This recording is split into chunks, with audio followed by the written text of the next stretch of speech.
Olavini fue víctima de un fraude procesal orquestado por el gobierno de Moreno. Tema polémico.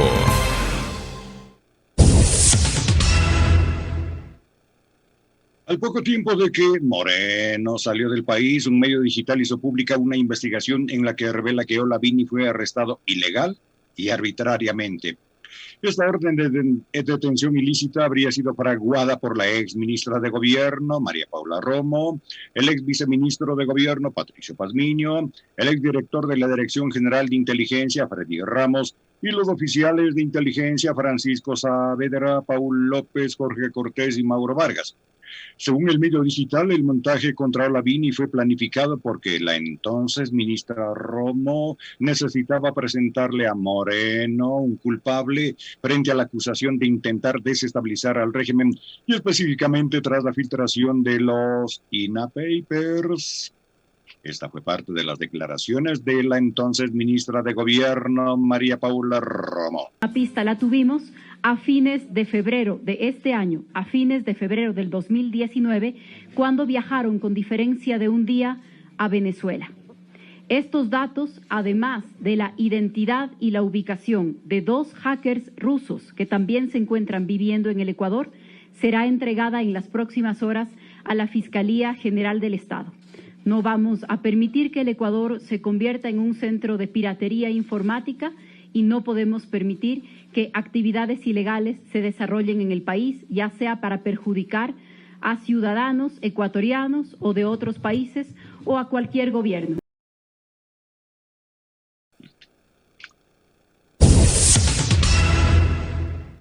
Y a través de su cuenta en Twitter, el abogado de Olavini, Carlos Soria, indicó que desde siempre han sostenido que la persecución contra el sueco fue política y con probadas ilegalidades. También manifestó que ante estos hechos, el 30 de junio del 2021 presentaron una denuncia por fraude procesal. En entrevista en Radio Pichincha el pasado 2 de julio, Carlos Soria informó que la defensa tiene la documentación física y certificada por la Policía Nacional de que el caso en contra de su cliente Olavini fue inventado, además que se elaboraron pruebas e indicios para poder llevarlo preso. Alexis Moncayo tiene la palabra en Pichincha Opina. 7 de la mañana con 12 minutos. Bueno, para los amargados que no les gustó la introducción tan larga, voy a seguir hablando del Barcelona. Pongo otra vez la canción, Carlitos. Mentira. A ver, yo quiero cerrar esto del Barcelona porque me parece que no es menor, que sí es importante. ¿Saben por qué? Porque en los últimos días a este país las únicas personas que le han dado alegría han sido los deportistas. Lo que hicieron las pesistas, Neisy, Tamara, Angie, lo que hizo Richard Carapaz, lo que viene haciendo Richard hace rato con el ciclismo. Y lo que está haciendo hoy el Barcelona y lo que hacen deportistas en otras ramas también que son igualmente destacados, vale la pena hablar de eso también, porque no podemos estar todo el rato solamente martillando en las cosas malas que nos pasan. Entonces, sí, vamos a hablar de deportes cada vez y cuando queramos, porque además nos va bien y esta semana ha sido buenísimo. Lo del deporte. Por acá Marco Vargas me dice, acuérdate que tenías un tema pendiente para hoy. La verdad es que sí, habíamos dicho, vamos a hablar el día viernes sobre el tema del abuso que hay de la libertad de expresión, de todos estos mensajes misóginos y machistas que hemos tenido que presenciar durante los últimos días, a propósito de las entrevistas que les han hecho a Neisida Gómez, a Tamara Salazar, a las pesistas, y de comentarios totalmente desatinados que tienen que ver con las condiciones que enfrentan las mujeres en países como Afganistán, donde hay un régimen cultural, religioso, histórico, que reprime y que persigue las libertades de las mujeres, y que acá en los medios de comunicación los han tratado con absoluta liviandad, con total irresponsabilidad. Es verdad, pero ayer lo abordamos en la entrevista con Iván Sierra, y si es que no pudieron ver en vivo la entrevista con el Iván, les recomiendo y les aconsejo que vayan a nuestro canal digital y que la busquen. Estuvo espectacular el diálogo que tuvimos ayer con Iván Sierra, pero sí quiero referirme nada más y brevemente a este tema, porque Le venía escuchando a mi querido amigo y colega, el Fabricio Vela, que sí abordó este tema a profundidad. Él no lo había tratado en días anteriores, lo hizo hoy, lo venía escuchando, venía también ahí pensando en algunas cosas para compartirles con ustedes, que después cuando llegué se las compartía a él. Y yo que creo que, a ver, me parece que si es oportuno la intervención de ayer, por ejemplo, de la Defensoría del Pueblo, que emite un comunicado, un documento en el que le señala a este señor Pelachini que tiene que ofrecer disculpas, y a un medio de comunicación que tiene que abordar de mejor manera estos temas relacionados con la defensa de los derechos de las mujeres y demás. Yo creo que estas instancias en un país como este seguirán siendo necesarias. ¿Saben por qué? Porque los medios de comunicación no estamos abordando de forma seria, rigurosa y a profundidad temas que son totalmente importantes y trascendentes, como como lo hicimos ayer con Iván, por ejemplo. O sea, si vamos a hablar de las condiciones de las mujeres en Afganistán, procuren tener a personas especializadas en la materia, como la que pretendemos tener hoy. Ojalá a las 8:30 la periodista española especializada en derechos humanos y asignada a coberturas en Oriente Próximo, Olga Rodríguez, que hace algunos días atrás publicó un artículo espectacular que se llama El cinismo de Afganistán, que les recomiendo que lo busquen en las redes sociales. Yo ayer lo posteé en Twitter y lo lean para que podamos entender cuál es la magnitud del problema. Y todas las dificultades, la represión, la persecución que enfrentan las mujeres en países como Afganistán, podamos nosotros conocer y entender, además en un contexto histórico que lo hace ella en un artículo, nos resume años de historia, para poder hacer comentarios que tengan elementos y argumentos totalmente sólidos y no hablar de lo que nos sale de las tripas, ¿no? Como hacen estos programas que además son de farándula y que banalizan temas tan importantes.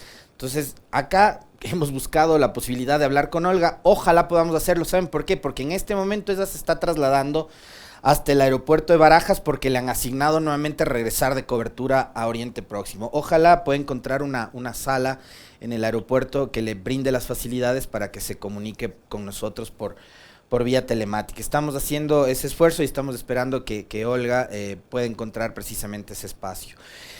Entonces, mientras los medios de comunicación no apliquen normas, principios deontológicos con absoluta responsabilidad, y mientras no apliquen la famosa autorregulación en la cual yo en esta coyuntura no creo, siguen siendo necesarias instancias como esta.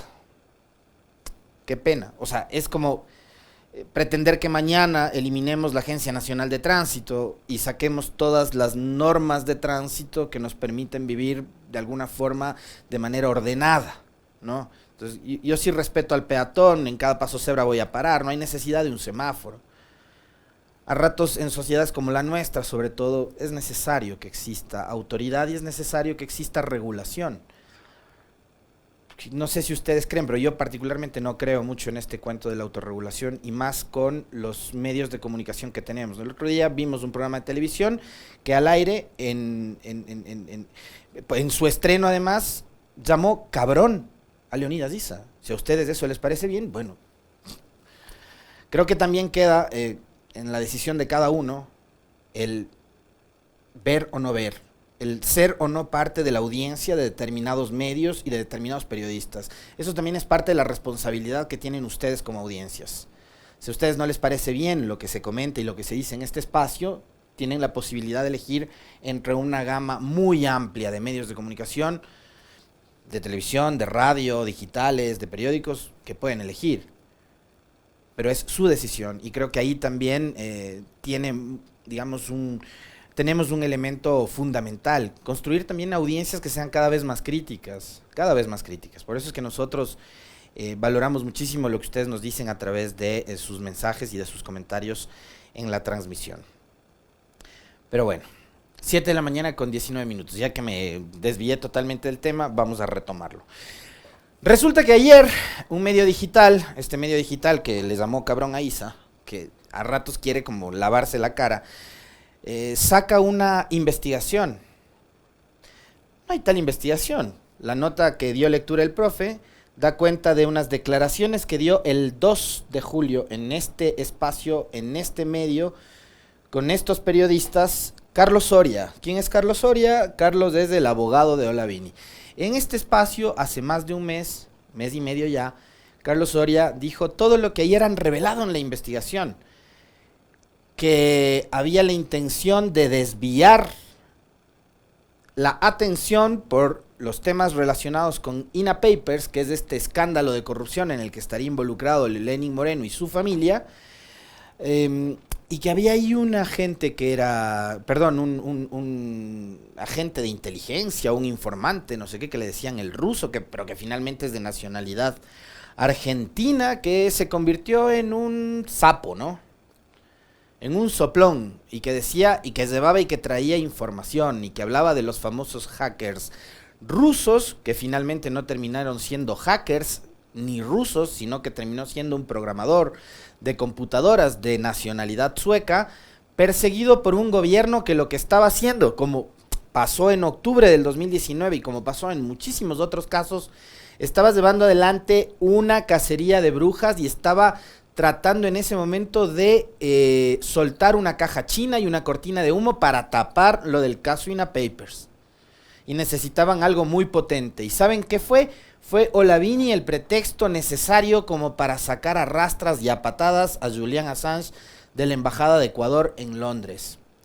Y claro, como Julian Assange es un personaje que cada vez que se habla de él, el mundo entero empieza a comentar, fue la estrategia perfecta para el gobierno de Moreno y para la señora Romo. Fue la cortina de humo perfecta, fue. Hablar de Julian Assange prende las antenas de los medios de comunicación y de gobiernos de todo el mundo. Estados Unidos, Inglaterra, Australia, su país de origen, etcétera, etcétera, ¿no? Entonces, fíjense ustedes además cómo da vueltas este asunto.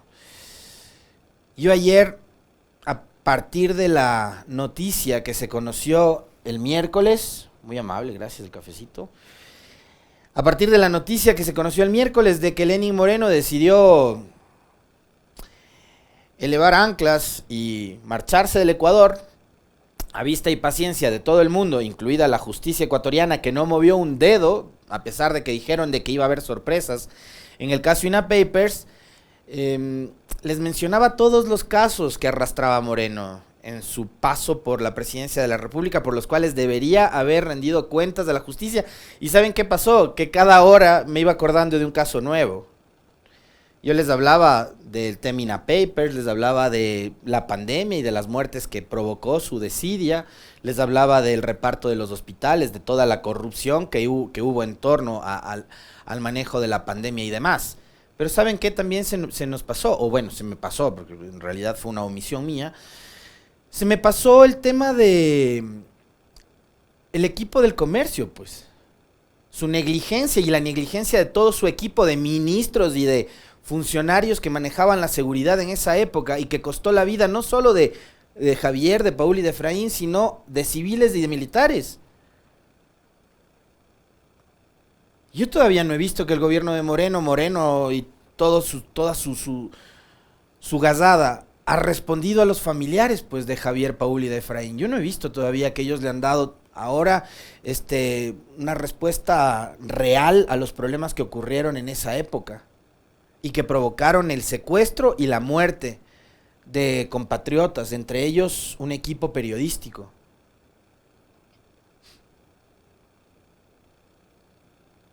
Ahí tienen otra razón más por la cual Moreno deberá responder ante la justicia en algún momento, si es que se le ocurre regresar, que yo dudo mucho que regrese.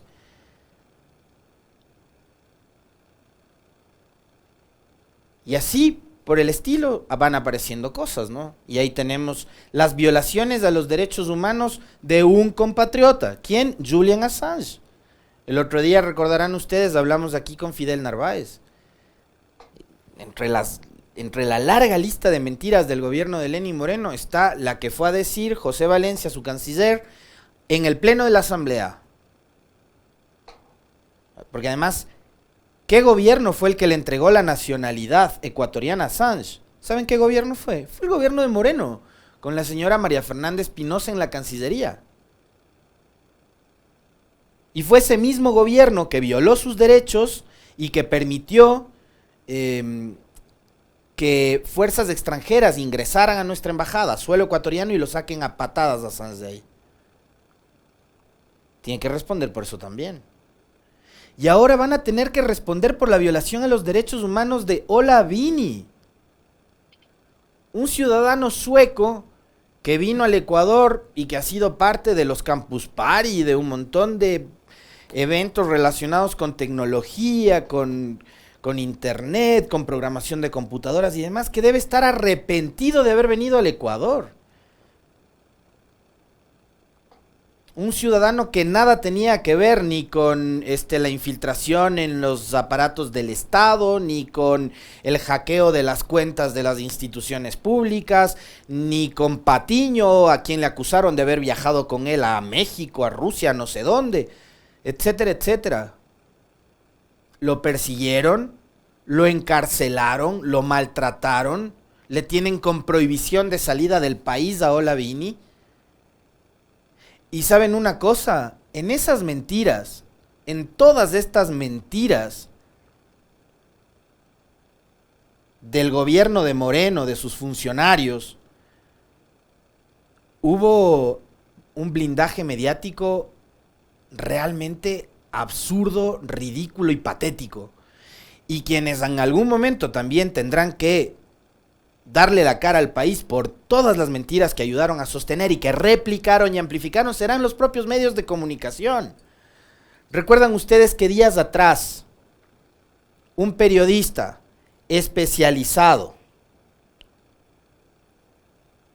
en publicar noticias falsas en sus redes sociales, en su programa de televisión, le preguntaba a un entrevistado sobre quién podría estar detrás del hackeo a la información de CNT? ¿Se acuerdan eso? ¿Se acuerdan eso? Dijo, ¿a usted se le ocurre quién podría estar detrás de todo este hackeo de CNT y el robo de la información de CNT? Yo soy mal pensado. Aquí quien tiene todo el equipo, la inteligencia, la formación, la capacidad, etcétera, etcétera, para hacerlo, es Ola Vini. Sin pruebas, solo con el prejuicio además que lo montó Moreno, que lo montó Romo, y que estos periodistas irresponsables, que son los que sentencian en sus redes sociales, en sus espacios de opinión, en sus entrevistas, en sus noticieros y demás, ayudan a promover. Al señor Vera le consta que Ola Vini hackeó la información de CNT. ¿Se dará cuenta lo que hizo, lo que dijo?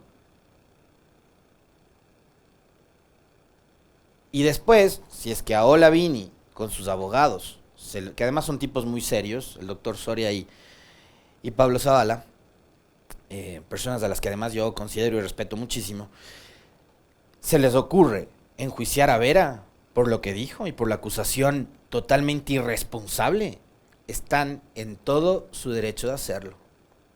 Y ahí vendrán pues los fundamedios, la UNP y todos estos con la cantaleta de que están atentando contra el derecho de la libertad de expresión. Bueno, usen ese derecho de forma responsable. Básico. Yo no puedo venir aquí a lanzar acusaciones sin ningún tipo de prueba ni de sustento. Pero saben una cosa, ya como que saliéndonos de todo esto, a propósito de la responsabilidad que tiene María Paula Romo, que ese 11 de abril en que entregaron a Assange y que encarcelaron a Ola Vini, que salió con una parafernalia como le gustaba a la señora Romo, ¿no? También acusar sin pruebas y encarcelar sin pruebas a una persona inocente. ¿Saben qué es lo más chistoso de todo? Que finalmente los dos terminaron corriendo de acá. Y difícilmente también podrán volver al país a caminar con la paz y la tranquilidad que puede tener un ciudadano cualquiera como ustedes o como yo. Y son estos, como Romo y como Moreno, que se la pasaron hablando del famoso prófugo durante todos estos años. Hoy están fuera y difícilmente van a regresar para responderle a la justicia y al país, a Ola Vini, a los familiares de Javier, de Paul y de Efraín, a los familiares de los más de 50,000 muertos que su gobierno de porquería provocó en la pandemia. Difícilmente van a volver.